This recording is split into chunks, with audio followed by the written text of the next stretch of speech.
in the second chapter of my tutorials. Here I'm gonna explain the various kind of backflips that we need to know to prepare our body for one or multiple movements. Of course, if we are beginners, I would suggest to try the backflip on a trampoline first, as I'm showing right now. The scope of this is to learn how to get height and win the fear by combining the backflips technique and the beat of the trampoline. Once we got in the beat, we have to throw our arms up as much as possible, keeping our chest outside and leaving our feet in front of us to facilitate the rotation after this step. In the last moment before we stop in the air, we have to bring our legs towards our chest and grab it with the arms, and the head must not bend backwards until our legs are not next to the chest. To help our mind, we don't have to think to go and grab our legs to spin fastly, but we have to think of going and grabbing our arms with our legs. This means that our arms are just waiting for our legs, and they will grab and pull them only at the last moment. If we can do this movement, our body will get a very fast spin. The last point now is the landing. We only have to open our body fastly, keeping our chest outside and our arms up again to return the beat.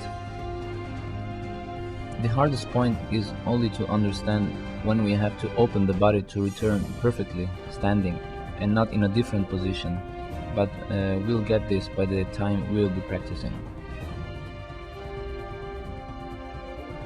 The standing backflip on the hard floor is the same as the one on the trampoline. The only different thing is the starting point. Here we have to use all our power only in the first moment to get the height. The arms movement that I'm showing is very important, and we have to swing them as much as we can, keeping our body smooth and our chest always open vertically. Once we throw our arms up, this is the moment where we have to use all our power to jump and to get height. The next steps are the same as I explained before, and we just have to accelerate the whole backflip process.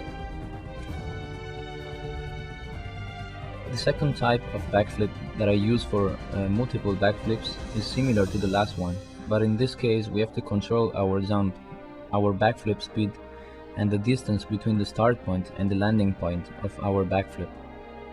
Also in this case, we have to swing our arms as much as we can, and especially the instant power technique that I explained before. Once we left the ground, we need to throw our head backwards to create a distance between the starting point and the landing point. Our head must only follow the axis that is in front of us, going backwards, and the legs must not crouch towards the chest, but they only have to follow the rotation movement. Once we land, we have to feel in our legs the same power and beat that we used to have in the first backflip, even more and more if we will perform more than 2 backflips. The hardest point in this exercise is to keep the beat alive in our legs and our arms.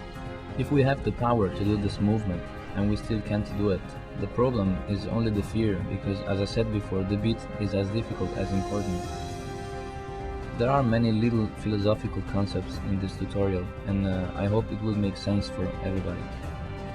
So I'll see you in the next chapter with the back handspring, and thanks for watching this video. Alessio Da Col.